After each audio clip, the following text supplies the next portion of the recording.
Good morning and welcome to Entrepreneurs Hour, right here on WRFR 93.3 FM. Every week on Entrepreneurs Hour, we dive into stories of triumphs, challenges, and lessons learned, highlighting how local organizations and individuals are working together to foster a thriving business ecosystem right here in Knox County and beyond. Whether you're starting a business, growing one, or supporting the local entrepreneurial community, this show is exactly for you. Hi, everyone. My name is Chris Austin. I'm your host and president of Ardea, proud sponsor of this show. Ardea is located in Rockport, and we help small businesses and nonprofits with bookkeeping, large-scale accounting, payroll, payment solutions, and tax services.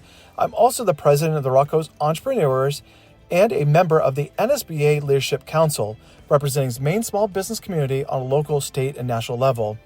I created the show to help entrepreneurs navigate the complexities of running a small business by providing a platform where entrepreneurs can share their journeys and highlight some amazing partners in our region, showcasing the impactful ways they're helping small businesses and entrepreneurs succeed. Let's learn, inspire, and support one another as we continue to build a stronger small business community together. Now, let's get started with today's show.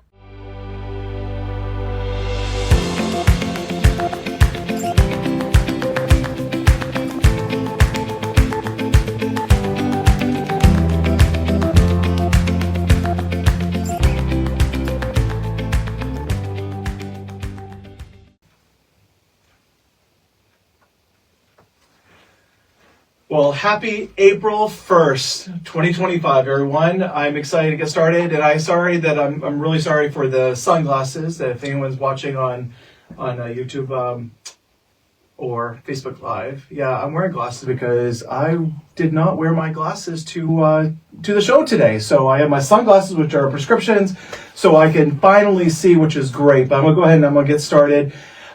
So first of all, I just want to say, I really appreciate all the listeners, and thank you for everyone that tuned into our special episode last week. It was definitely inspiring for many, and I'm looking forward to having more of those. But today, I do have a big announcement, everyone. So you guys are going to be the first ones to hear this too. So, but after some serious thought, I've decided to shut this all down.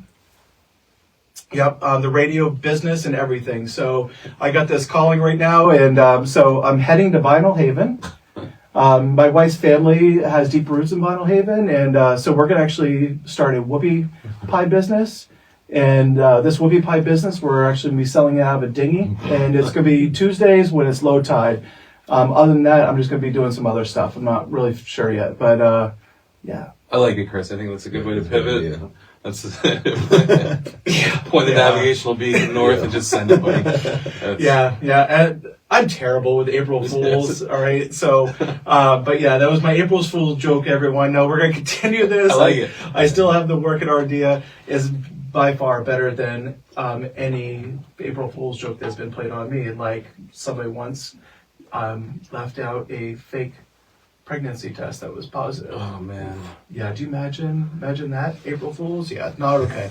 All right, well, we're going to go ahead and we're going to jump right in, and I have a wicked good guest today. I'm going to use this because, well, we got some Maine humor today, but we got Sam Weldon and one of his team members, Steve's from Dark Harbor Barber Company, and I'll tell you, you just don't want to miss this one. I've known Sam for quite a few years. When he started is right when I had started Ardea in the Rockport area. So, yeah. I didn't know that. Yeah. So it's kind of cool. So we've been kind of going up through this a little bit together. I had a little bit of a more established business that I took over, but Sam, you started right from the beginning, and I can't wait for everyone to hear all about your business. So let's go ahead and we're going to jump right in and just have some fun here. So tell us a little bit about where you grew up and what kind of environment were you raised in, Sam? Oh man, I kind of got the opportunity to grow up all over the place. My mom was a coastal Maine girl, and my dad was not. He was born and raised in the deep South. He traveled for work. They met, and she headed south with him, had me. I was born in Alabama. I got to spend the majority of my childhood in South Florida, which was It's pretty amazing. A little different climate than this, but Yeah. yeah. And my dad, yeah, he's a big lover of kind of paving his own path and doing his own thing. So I got to watch him build a business into another business and be successful, through my childhood. Yeah, and I think it was a pretty inspiring thing. So pretty grateful for that. That's awesome, Sam. Yeah. So you mentioned your dad was self-employed. What lessons did you learn by observing what he was doing and just growing up around a entrepreneur? Yeah, I think the biggest thing that I remember being a kid, I don't have a more eloquent word than the art of the hustle, man. But my dad was a hustler. Not only did he start a business, related to automobiles, man. The guy he sold cars, in South Florida in the early to mid '90s, which is a pretty hectic place and time to own any business. And they used to sell some cars down south. I grew up in Central Florida, so I understand. 100%, man. And unfortunately, he passed when I was 13. But my mom got to share some pretty cool stories of some wild stuff that happened with cars that he bought at auctions that.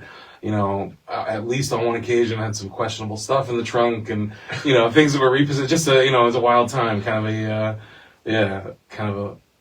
I don't know, pretty funny. But I just remember, I remember Christmases that were amazing. And I remember Christmases that were kind of tough. And, my dad never collected a paycheck from anybody or had someone let him know what he was worth per hour. He just got up in the morning with the sunrise, got on his hustle and, came home when the day was done, and yeah, it was, I don't know, pretty inspiring, man. Yeah, yeah. And so you mentioned your father passing at a young at a young age for yourself, and how did that shape you for the rest of and create this drive that you have inside you?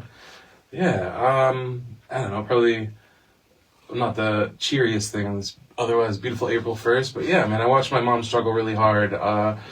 While my dad was alive, he was he was the breadwinner. He went out and, like I say, he got it done. So my mom had the wonderful fortune of being home with my little brother and I. And after he passed, it was all on her. So I watched my mom struggle really hard. And I didn't want to do that. It's not that I don't envy her for also the amount of passion and drive that she had, but I didn't want to do that. Yeah. I got really lucky to get involved with a family member who owned his own business. Stark contrast to my dad. He was a painting contractor. His name's Jamie Robbins. That's his plug in the area. JR's Painting. He's an amazing guy.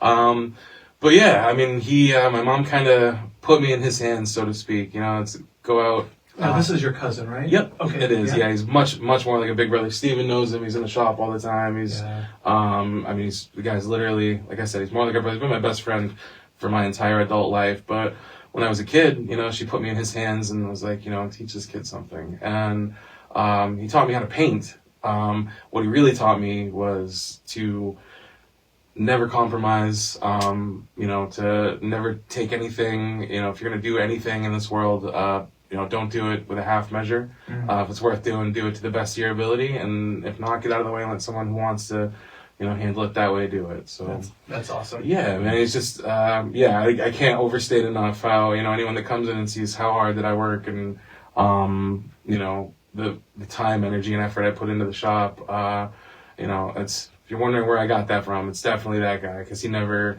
cut me a break, never said, hey, that's good enough, man. He was always, he always pushed me to be my absolute best or stay home. So it's really cool. To hear that story of your cousin, shaping that and helping you with that work ethic, and which is so incredible. Especially, you're right. We are.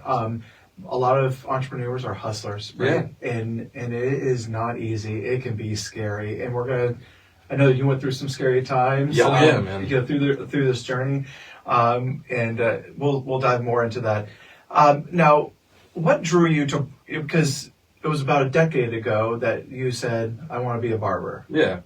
So what drew you into the field of becoming a barber? What influenced that? I remember going to the barbershop with my dad and my little brother as a kid. I just remember always having a positive experience. Yeah, and it's like I was explaining to you before we went on the air. I remember at 18 years old, as I was kind of wrapping up my high school career and everything, I was like, what am I going to do? And barbering, I was like, this is like, that's something that really speaks to me. I think it'd be awesome to work with people. And I remember waking up one day, my mom had a copy of the Bangor Daily News back when, we used to buy paper newspapers. And on the front page, there was a small article that said, like, average age of barber in the state of Maine was like 67 years old. And the article was just 3 paragraphs that detailed how if things went on the way they were, all the barbers in Maine would be dead in 20 years. And we were going to have to figure something out. And I was like, well, that's not good, you know? If there's nobody my age doing this, I mean, it's like, what don't I know that everybody else knows? This must be a terrible career. So when I kicked it into high gear, went to college instead, and decided I was going to, again, man, I just didn't want to be broke. So I jumped into the professional world in another direction, kind of hated it. And I happened to fall into barbering. I was down in Portland.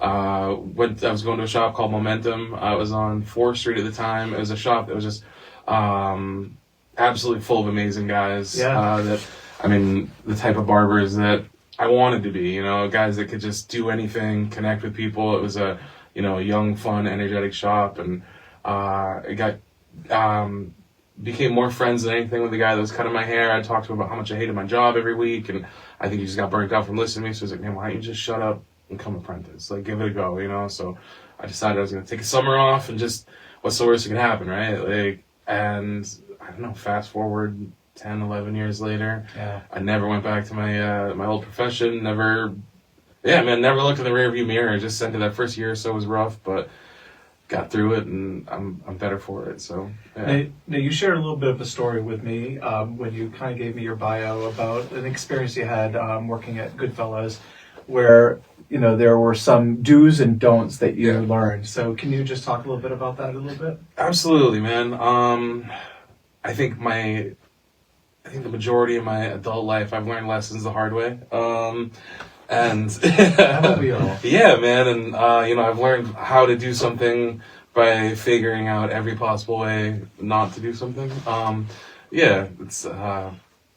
anyway, Goodfellas. It was a shop that I got very, very fortunate. The owner's name is Jeff Carroll. He still cuts hair today, and he's an absolutely amazing human. Probably the best barber that I've ever had the pleasure of working around. And the guy was an amazing barber. Frankly, like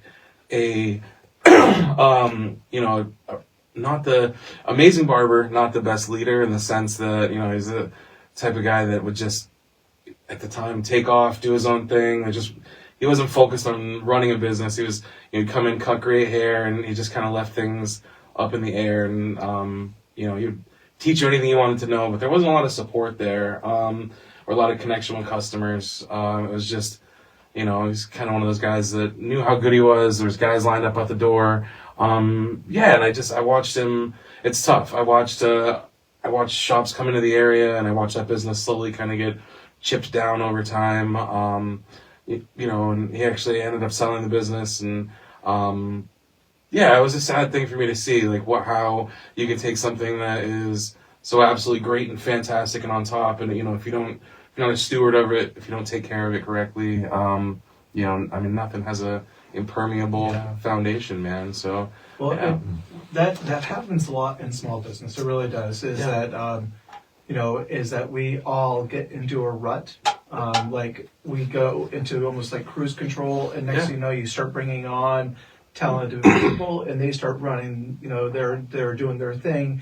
They're making your business thrive, and you start taking a step back and letting them run things, and then you take a step, and then you start enjoying the good life, and then you get pulled away from the business, and then you're not there to see it start to spiral or take a path that you did not design.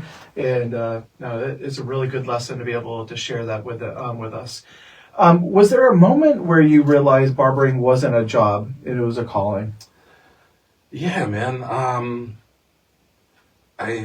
Just to reiterate from a few minutes ago, that first year was really hard. And what I mean by that is, I was not born with a pair of clippers in my hand. And just like some of the guys that work with me now, there was a day, believe it or not, where I had no idea how to cut hair. And that first year, I showed up at work every day. There were days where I would work a 10-hour day and, bring home $40 or $50. There were days where the owner of the shop was, if you cut a guy one more time, dude, you're done. Like, you gotta go. So it's and I'm serious. Like, I've been cut before. It's not fun. I vividly remember those days, man. So that first year was really tough, and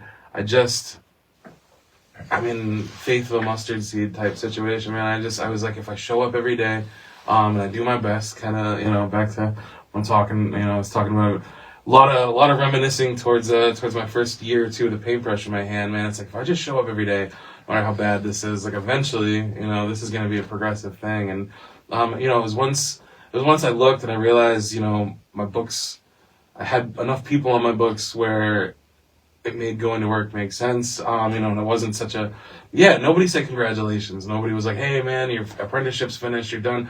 It's just, I went to work one day as an apprentice, showed up the next as a barber, and it's just kind of earning your place in a den of wolves, man. You just, and I don't know, you get addicted to it. You get addicted to the idea that,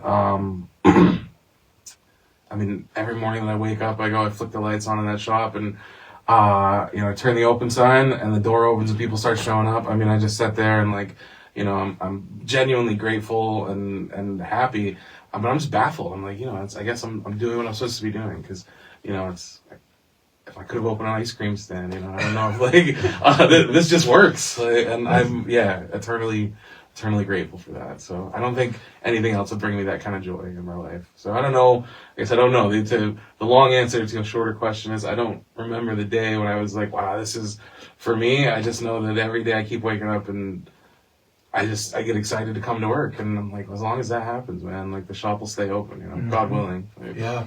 And we're going to talk about the shop now. We're going to start, we're going to, dive into starting Dark Harbor, and, we're going to talk about the gritty, about starting a business and real startup story of launching Dark Harbor during COVID. And I will tell you,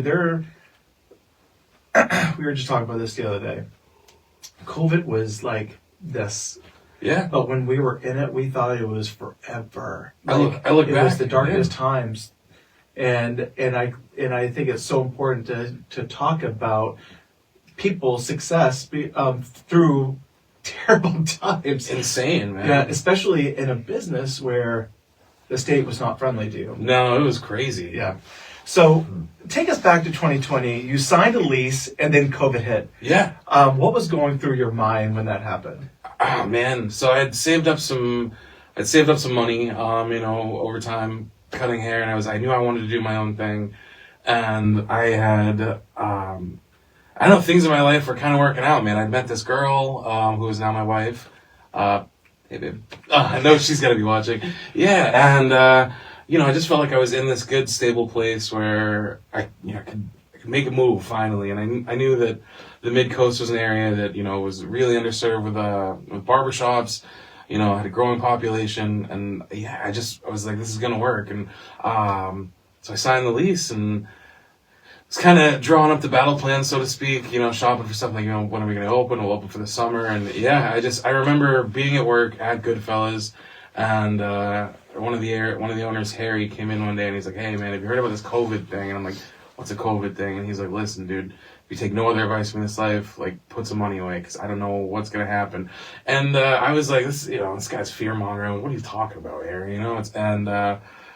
2 weeks later, man, we're all hugging and tearful, and we're like, man, we don't know, they're going to close us down for 2 weeks, and we'll see each other soon. And 2 weeks passed, 2 months passed. We went from mid-March into summer, and I'd signed the lease back in February. Just kind of, it's like, I'm gonna roll through the summer, we'll get this thing going. But I just was sitting home miserable, and terrified. And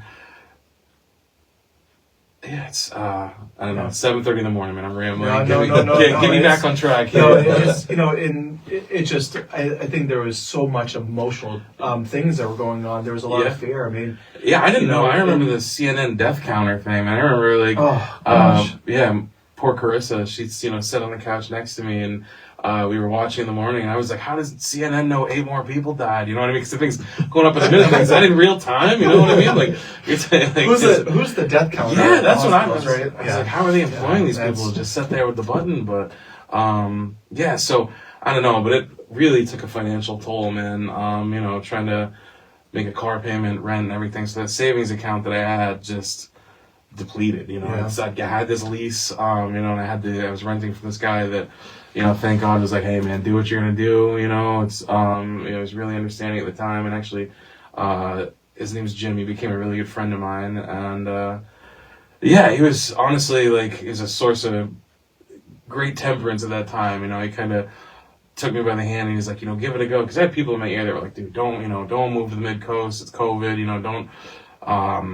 Don't put all your eggs in this basket. Open a barbershop right now. You know what's going to happen. I mean, and then there's this lurking fear in the back of my head that it's like, dude, we all going to be dead in 6 months. But, yeah. So you're in COVID and your savings is depleted. Yeah. And then you're like, I'm not letting this dream go. Yeah. And so you started selling stuff. I did. So like I was telling you, just to for timeline's sake, the barbershop that I was working at, Goodfellas, really the foundation got shaky right around COVID. So I was like, this is, my only path forward is for myself, really. I had buddies that were like, man, come work at my shop. My wife was like, are you sure you want to do this? Are you sure you want to do this? And I was like, without the money and the means, how are we going to make this happen? So, literally anything that wasn't bolted down, man. I mean, we had Xboxes going out the door on Facebook Marketplace, tools, just anything I could, to scrape up $6,000 or $7,000. I mean, I had this bare bones budget in mind of what I would need to start the shop. And, man, I look back on that and I'm like, it's such a wild time. It was probably as an adult, that fear of I don't ever want to be like that. I don't ever want to be, broke and trying to just, figure stuff out. I mean, I totally hook, line, and sinker, man. I jumped overboard and I was like, all right, let's get poor. And, I just put everything into that, and I'll never forget sitting there. I had, it was kind of an older wood desk like this, man, with a glass front. I remember opening the door at 8 o'clock that first morning and kind of sitting there and I'm like, is anybody going to show up? And, they just started coming and never stopped. That's fantastic. So what was that moment like when you opened those doors? Terrifying. I mean, it's one of those things, I think, as a business owner, people imagine the day that they start their own business and, they open that door with the line of customers outside. You definitely, you fantasize and idealize in your head how great that's going to be. It's not, man. It's the scariest thing ever. It's... Because you don't know, right? It's all this work, preparation, you've literally bled yourself out onto onto a canvas for people to look at, see, judge, and decide whether or not they want to patronize. And it's this little baby thing, and you suddenly present it to the world, and you hope it's well received. So I was terrified. And you were a single chair, so you didn't have any other resources. No one else bringing in business. It was all on you. No, I had a paper spiral notebook. This appointment book that we I bought at Staples. My wife was in there in the shop answering phone calls and trying to help me out, and I think she was really just there to keep me calm and keep me from losing my mind for the beginning there. And that's awesome. I just didn't know what was gonna happen, but so you're a single chair. Your wife's answering the phones. So I'm sure that you probably learned a lot in that first year and a half. During all those things, your doors are open. So what were some of the things that you had learned during that time frame? Your biggest mistakes that you think that you could pass along that was a big learning curve for you. I would say the first thing I hear people talk about, if I could just, if I had 50 grand, 80 grand, 100 grand to start a business, I would just say, man, if you're out there hustling, you have a dream and stuff, the biggest thing is you don't need everything to get started, because I look back and I think about some of the things that I had to have to get started that made absolutely no difference.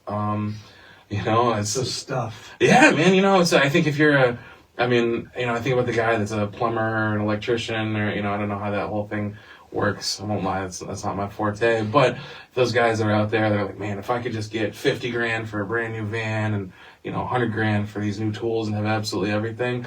At the end of the day, man, if you look down and you realize like you're doing 95% of your job, a pair of pliers, a screwdriver, etc.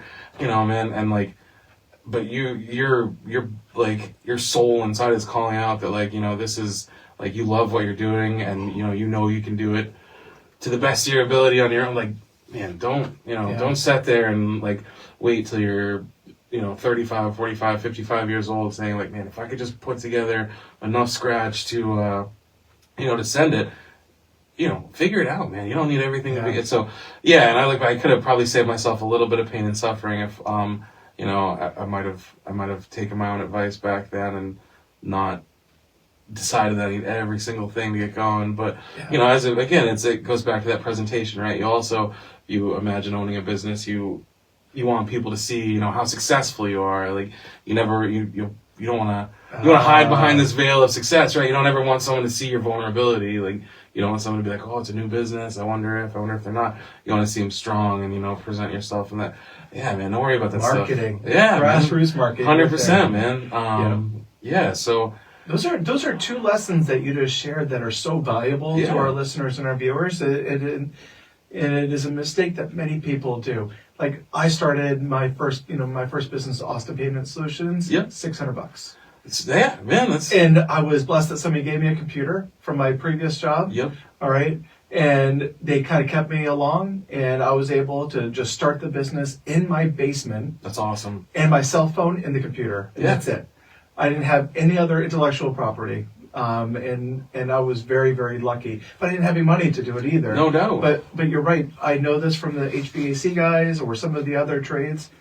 Yeah, they invest a ton of money into what could come through their doors. Yeah. Or what could, what they could do, for initial jobs instead of building it brick by brick by brick.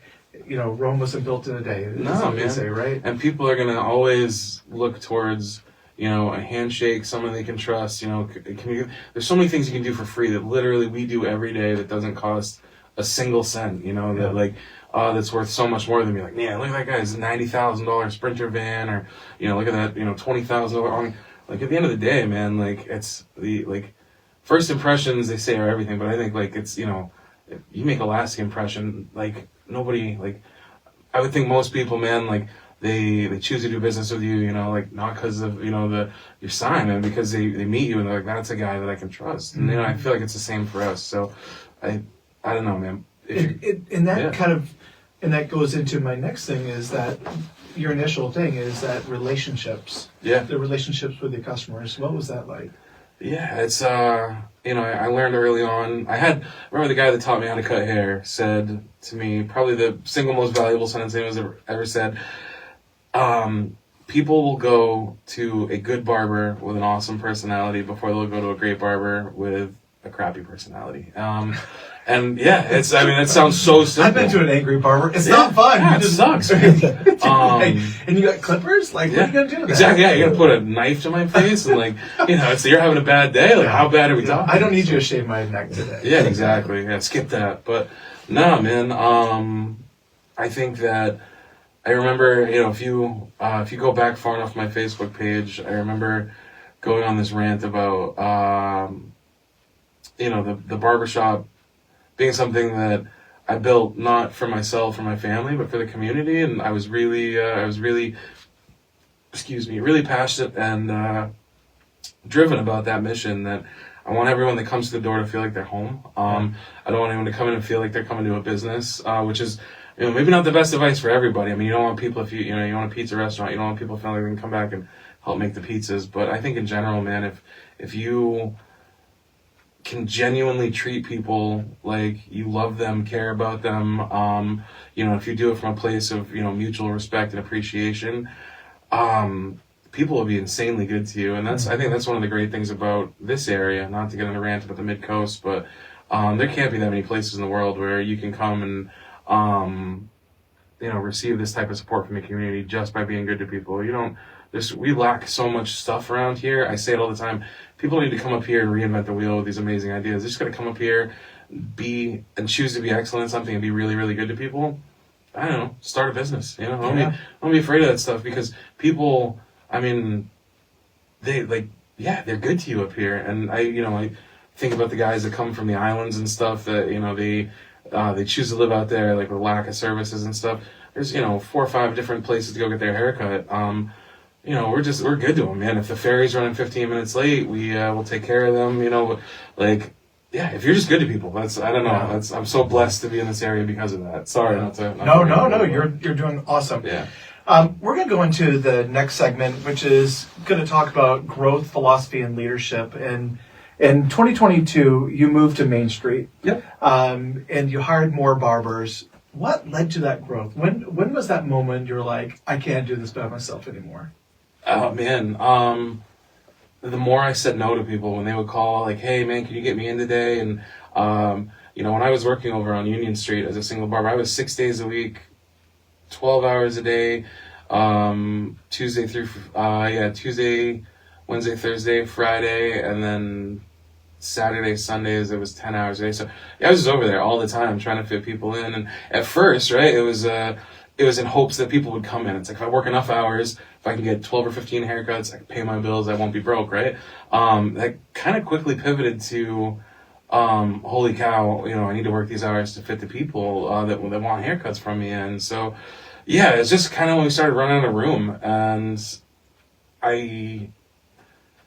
this thing has just grown every year. I think, I say it to Steven every 6 months, like, man, we can't possibly get any busier, right? And then we're like, holy guacamole, man, we're busier. And it's and your business is unique, just like any trade, where you just can't go on Indeed and search, resumes for barbers in Midcoast, Maine, because, well, there's not many of you. No doubt, man. Right? Where I can go out and there's all kinds of people with bookkeeping or payroll experience, so I can bring those in a lot easier. So that kind of like started, when you started bringing on people, was that apprentice roles at first, or did you bring on experienced barbers at first? Nah, man, the first 3 guys that I brought on, DJ, he was a police officer, most recently in Thomaston. We became good buddies.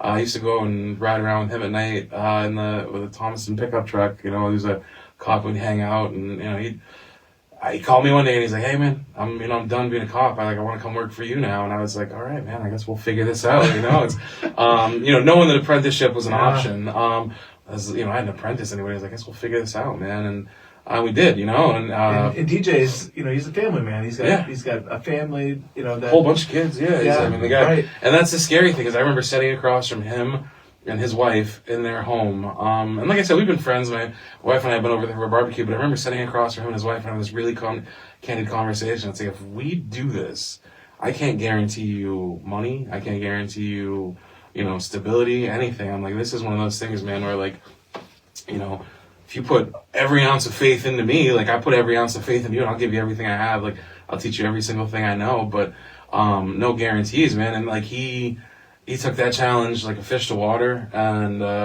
he showed me that motivation, passion for what you're doing, and a desire to succeed, I think is more valuable than any amount of experience. Because the guy went from another radio show another day, man, but I got some funny stories about some stuff that guy did to people like early on. We'll have DJ on. Oh God, you have to, man. He's a fantastic human being. But I remember early on and just looking over sometimes and be like, holy cow, how are we gonna do that? Like, how are we fixing that? But it didn't matter, man. You can't add air. No, because he just, he wanted it. And the same way I remember wanting it, it's the same thing I saw in Brian, who now single-handedly kind of has the ball with the Waldoboro shop and is doing really big things down there. The same thing with Steven, man. These guys just come in and, you're like, what's a clipper, what's a trimmer? And it's like, it doesn't matter. You teach an orangutan how to cut hair if you're patient enough. Like, you can't teach somebody to want to come in. Well, Steven. No, it's not that, man. It's not that. It's, you can't teach, you can't teach for someone to come in here or to come into the shop and just absolutely love what they're doing. Yeah. And, that's a rare thing. But yeah, man, we got it. And a couple of years ago, that's when you mentioned Waldoboro. That's when you opened up that second location. Yep. So you're only just 3 years in, and Yeah. you're like, all right, it's time to open up a second location. Yeah. What went into, because a lot of people, they are afraid to make that next step, Yeah. of another location or expansion of hiring people. So what went into that decision? Why Waldoboro as your second location? man, I ran out of room for barbers in the Rockland shop. It's 11 feet wide and 44 feet long. I got presented with a unique opportunity. I had 2 barbers that were wrapping up apprenticeships that were hungry and just I don't know. As I got presented with this opportunity, I went home. I thought about it for about 2 days. And I was like, let's sign a lease on that building and let's make it happen. And it was an amazing decision. It really wasn't for me, which maybe sounds absolutely ridiculous because at the end of the day, it's my business, my baby, I'm growing things. But I had a barber specifically, Brian at the time, who was like, man, I see a market there. I see what we can do. He's deeply connected with that community, and he's like, have some faith in me. And I'm like, yeah, let's. I mean, how many barbershops outside Dark Harbor are there outside of Rockland? Like, oh man, I know Camden has a couple, but like from here to Waldoboro, it's mostly hair salons. Right? Yeah, I mean, you have a couple of great guys in the community. Not to offer any free plugs of the competition, but you have a couple of boys over in Camden, Zach and Aiden, that are fantastic dudes.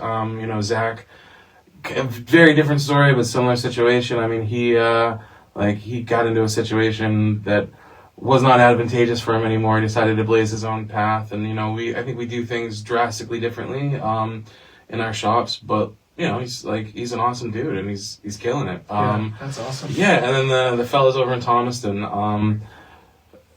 also good dudes. They kind of do things differently. They focus on walk-ins. I mean, they really I think the type of clients they want, the type of clients we want are sort of different, but we play off each other a lot because if you call me and you're like, hey man, when can I get a haircut? And I say Friday and it's Tuesday, like, oh no, I got something tomorrow. I mean, a lot of times we're like, hey, go see the boys over in Thomaston. Like, a lot of people, and I think that too many entrepreneurs are territorial. Yeah. And they don't want to work with someone because they're the competition. But there's so many fish in the pond. Absolutely. Especially in coastal Maine where we have a lot of visitors that are coming through.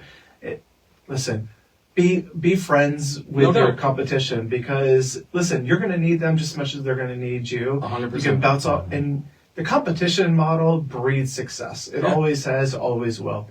A good friend of mine, Win Mitchell, who's Big Craft Brewery, he and his wife and runs by his boys now. But when you hear about those things, it's like he was like, I want 5 breweries in Booth Bay Harbor. Absolutely. Because I want us to be, call it the beer trail or whatever. But no, he's absolutely right. Is that success can really go to that next level when you have a little competition. But let's dive back into, I think, what is the most unique thing about your trade, and that is the apprenticeship program. And so you just talked about how you trained 2 guys through the apprentice program, had them open up a shop, all right? And we have Steven. So Steven, thanks for coming on the show today. So I would love to get your perspective because I remember when you started, because my boy was in your chair. Oh, really? Yeah, Gage. Yeah. No way. So you helped him with a fade, and a fade is no joke. Yeah. That's a tough one, all right? And you did a really great job. Thank you, man. But let's talk about that process. How does that work? Man, just like going through the apprenticeship, coming into it, you got like great barbers there already, and it's a great thing to lean on. You can learn a lot from them. So starting out, like just kind of watch them for a little while, stand over the shoulder, just kind of ask questions. And, Sam said, like, you're not really into it unless you're like, I'm breathing on his neck and I'm right there. Like, I want to grab the clippers myself and get into it. And so I did that for a couple of weeks. And then he's like, all right, well, it's enough breathing on me. Like, here are the tools. I can hear you say figure that, it out. Yeah. And so, like, he got me set up in my first, like, round of tools and stuff. And then gave me the chair and he was like, have at it. And then I remember like the first like customer walking in there and just doing it myself. It's like, terrifying. Like, I wanted to, but I felt like, I don't know, just living up to that expectation. So I'm just going in there and just asking a bunch of questions and, Yeah. you know, get the first cut done, learn from it, get the second cut done, ask questions, ask more questions, see what I can learn. Yeah. You know, just mirror what he's doing and just figuring it out. Yeah. So where are you in the process? Or have you graduated from the apprenticeship, or are you still in the apprenticeship? Yeah, I graduated. I think I got done with that back in September or something like that. Oh, okay. It's 1,800 hours, so it's easily done in like 10, 12 months, something like that, depending on how much you work. Yeah. And then you got to take practical examination, a written examination, and then there's your license. Good for you. So I think that this is what some of these trades are missing, is the apprenticeship thing. 100%. Because, listen, I'm sorry, but I mean, I don't know if I would hire you to build me a deck if this is your first year as a business, right? And Absolutely. all you need is just a license from the state of Maine to do business, and that's about it. It's like the process of training experts and training craftsmen. I think it's a really cool thing. Yeah, man. I think we quietly say our motto is we take haircuts incredibly seriously and nothing else. You know, like we go in every day and we like obsessive compulsive disorder, like, you know, borderline insane about how serious we are with our haircuts and how we want everybody to come out of there looking perfect because they're walking billboards. But beyond that, man, like we just have fun. And I mean, I think everybody who comes into the shop knows, but for anyone that doesn't, these guys, nobody works for me in that shop. You know, it's everybody is a business within a business. Steven works as hard as I do. I mean, I call him my lieutenant, my right-hand man.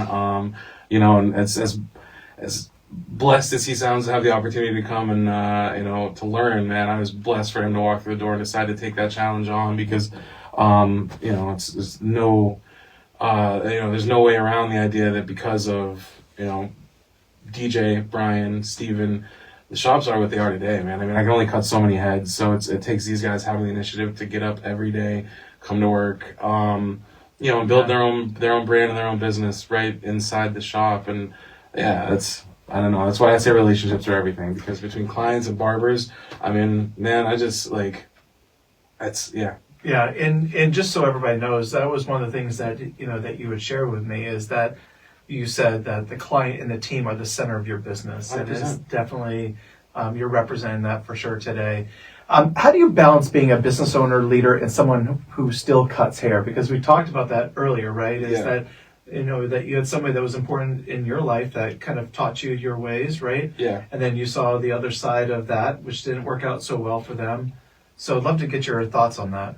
Man, I think one of the first things, right, is, back several minutes ago when we were talking about passion. I mean, if you're going to start a business, it's not about the money, it's not about how much cash you have, but if you don't wake up, like, willing to bleed for your business, because you want to see it successful, because it, feels, everybody says it's cliche, but because it feels like your baby, your child, whatever. I mean, if that's not the level of passion you have, things are going to get rough. So for me, man, I could never imagine a day where I send Steve over to the mix and say, hey buddy, like, go to it, and I'm sitting home not, it's I lead by example. He's sweating it.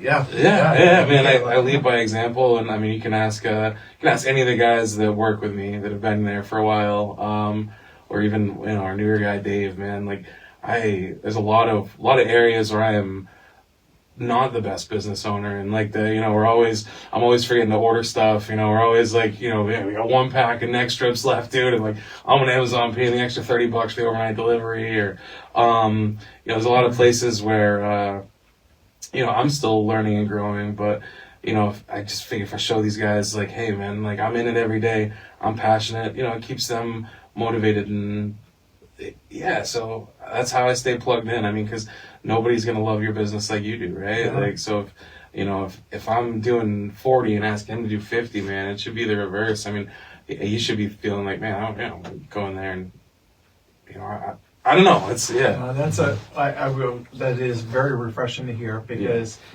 that is so important. Lead by example, for sure. Absolutely. And people want to see you invested. 100%, man. Right? I mean, the customers, your people, and all that. So, was talking about the vibe of Dark Harbor, and I would say this is what I think you've created a really cool environment. Thank you. And today's barber, I feel, has to do that. Yeah. So let's talk about the experience that customers have.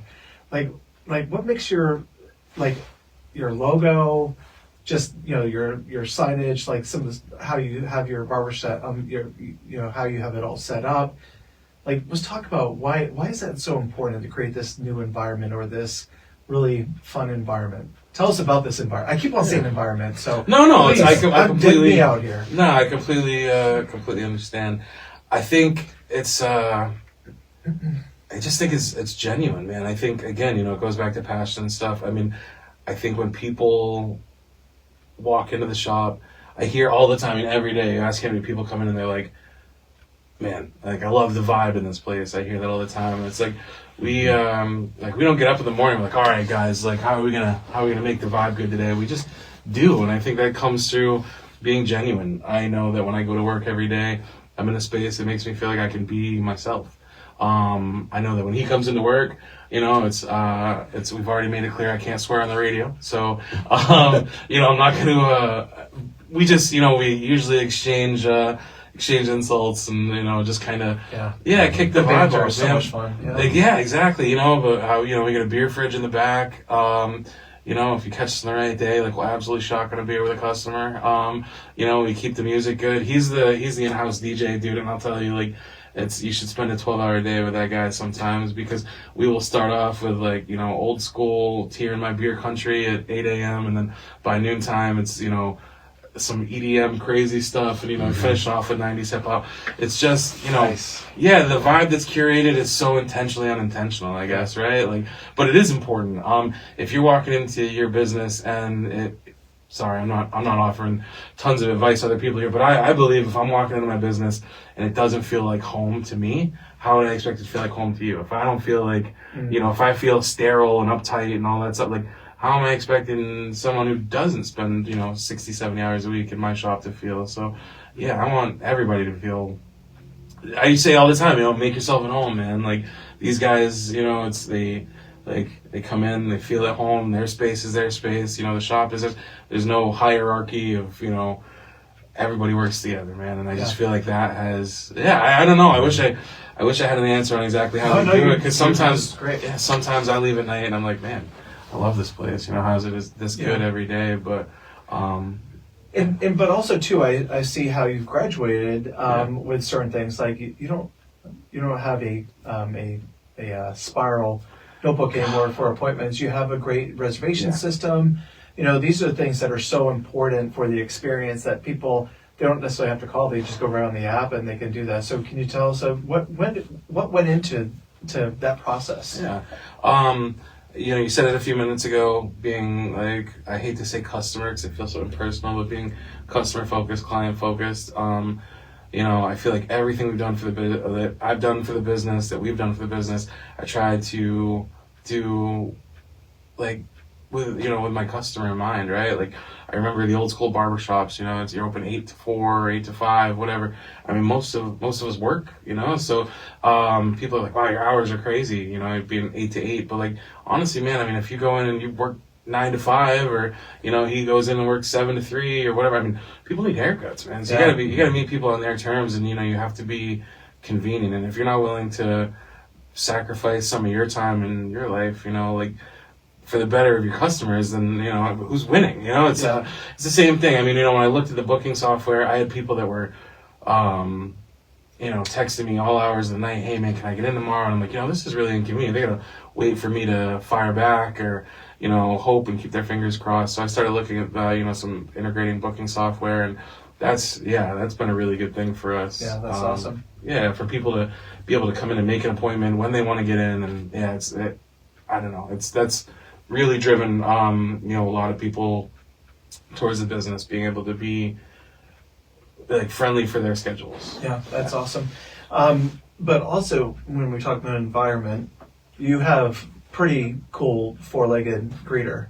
I should have brought him, man. I know. I should have told you bring him, because he would have been the star of the show. No offense. It's almost like borderline disgusting, man. Like, you'd see in the summertime, like there's always a line of people at the door that want to go see Winston, and The corgi. yeah, it's awesome. I have people that come up to me, bro, and like last summer was down at, I forget, I was walking somewhere in the south end of with the kiddo and everything, and someone came up to me that I'd never seen before. I was like, "What's up, Winston?" Started petting my dog, and I looked down at them and I'm like, "Who are you?" And they looked up at me and said, "You don't know me, but I know your dog." and I was Winston, like, you made it. I was like, "What is going on, That's man?" awesome. And like I see him tagged on Instagram posts, and that was completely unintentional, man. I wanted a German Shepherd, and my wife said I could have the ears, so like that's all I got. I got the corgi. Yeah, it's The rump shaker. yeah, and I Yeah. mean he's been the absolute best. She like my wife. We have our son Rory as well. He's 3. She's got her hands full. Most of the time, all I hear is like this dang dog, and so, but yeah, man, he's my best friend, and I mean he is. Yeah, he's the epitome of the shop. He's so inconvenient. He gets dog hair everywhere. Like, it's at least once a day. I gotta go do like a poop patrol in the basement. Like, but I'll tell you, like, the shop would not be the same without that guy. Oh, yeah, he's awesome. Yeah, I mean, if we have an employee, it's him. And I mean, he works hard. He's the designated employee of the month. 100% every month. Every single month. Yeah. For sure. Yeah, people love that dog, and Good. I appreciate that because we love him too. All right. Awesome job today, but the show would not be complete without rapid fire questions. Let's go. And I wish I had that, anyway. So yeah, that was probably really bad. But No, anyway, it's good. I love, especially with the shades this morning. Yeah. Oh, this is true. I do love the Jamaican horn for sure. Yeah. Horn is my jam. Because when I'm DJ at the pool parties for the family, every song, that's me. I All right. expect an invite, man. All right. So we're going to do this a little bit differently. Both of you will answer, okay? So you'll just take turns answering, all right? Favorite haircut style to do? Oh man, skin fade, hard part, like a classic swooped over 1950s gentleman vibe. Man, low taper fade or the blowout tapers with the fringe. Okay. All right. Fade or a scissor cut? Oh man, that's like it depends on the day. I love doing both. We have so many guys that come in that do scissor cuts. It's a really good experience. I would say we love fades though, man. At least me. It's one of those. That's how I cut my teeth, and I always call those the haircuts that pay the bills because it's all day. You guys do fades, like we do fades. How about you? I gotta answer the same. Okay. Like, All right. Coffee order. Oh man, the girls at Main Street Market, if they're listening right now, dude, breve latte with 3 Splenda. All right. Yeah. How about you? breve latte. Just, that's it. You got me hooked on it, man. I can't stop now. I hope Jen. Prerequisite working there. I hope Jen hears this eventually. Jen and Simone, Ann, and everybody over there. Like those girls across the street from us at Main Street Market. Like you want to talk about genuine people. They're amazing, and I mean we're so blessed to be right across the street from them. There's no free coffee in this, but they literally keep us running every single day. Man, if they weren't there, I don't know what we do. Yeah. Yep. So favorite local businesses or business? Man, Main Street Market, dude. Like it's Okay. yeah, they're amazing. That's clear to me. First thing you do when you walk into the shop? Man, I usually berate whoever has arrived before me pretty heavily, and expect to receive the same. We never walk in and have a team meeting and say good morning. We usually find a way to criticize each other pretty hard. It just sets the tone for the day. So, How about you? Make sure there's good music playing and something's on the TV at least. Gotta have that background noise. Good stuff. Most listened to artists while cutting hair? man, Steve-O, do it. That's you, dude. I don't know. Morgan Wallen? All right. Post Malone? Yeah, Post Malone, dude, definitely. That's it. Yeah. It seems like the algorithm with Spotify always seems to work us back around to Post Malone. So. True. Listen, Posty, I love his new thing, man. It's incredible. It's awesome. It is definitely his thing, for sure. I don't think he's ever go back to other stuff. Nah. Why would he? I know, it's well, the guy can just do everything. Yeah. Yeah. All right. Most underrated tool in a barber's toolkit? Straight razor, 100%. I know so many shops that don't use straight razors, you know, because I've had people come in, people have said they're illegal, this and that. The fact is, at the end of the day, man, if you're not using a straight razor, like, for every haircut, every time, I mean, why? You know, it's like if, you know, unless you got Parkinson's or something going on, like, That's a part of the experience. It's what separates us. So Yeah, that would probably be something, that would be unfortunate for that person, but yeah, that would, the shake with the blade, that would probably send me over the edge, probably. no doubt. How But about it's you? Yeah, Sorry, straight razor. no, it's okay. Oh, straight razor, man. That's Okay. how you get all the lines, and it's very useful. All right, Winston the Corgi, what's his best trick? Oh man, I can't lie, dude. I would say it's probably when I say no and he takes off out the door and runs around the block. Most of the people that frequent Main Street will see usually me trucking down the block, chasing after Winston at least 3 or 4 times a week. Beyond that, it's said if you have a biscuit in your hand, but that dog is untrainable. Okay. Yeah, it's people that come in like he's so well behaved, and like he's just exhausted. Yeah. Yeah. But he helps me get my steps in. So. All right, this is more for you. Business mantra in 3 words. Oh man, put customers first. Okay. Simple. Yeah. I love it. Love it. 1 word that describes Dark Harbor for you. Awesome. I know it's Awesome. Go.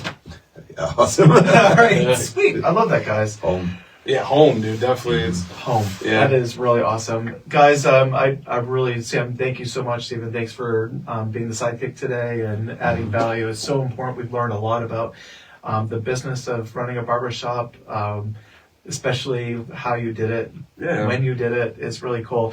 So where can people find you online and in person? Man, darkharborbarbercompany.com. We have an online booking site. Click Book Now Rockland. Sam, Steven, Dave, and Carissa. Click Book Now Waldoboro. And, go see Brian, DJ, or our new guy Tyler down there. And, we'll dice it up for you. Phone numbers online. Business hours are online. Come see us, man. If you are out there and, you feel like your hair could look better, you feel like you want to find a place that as a man you can come in, chat it up, and really have a place in the community. Yeah, man, that's all we want. People come in and Awesome. come be part of the family. All right. Thank you, everyone, for listening. Thank you, gentlemen, for coming in today. You'll find this on our YouTube channel a little bit later today. Have yourself a great week, everyone. Thank you. Thanks, Thank Chris. you.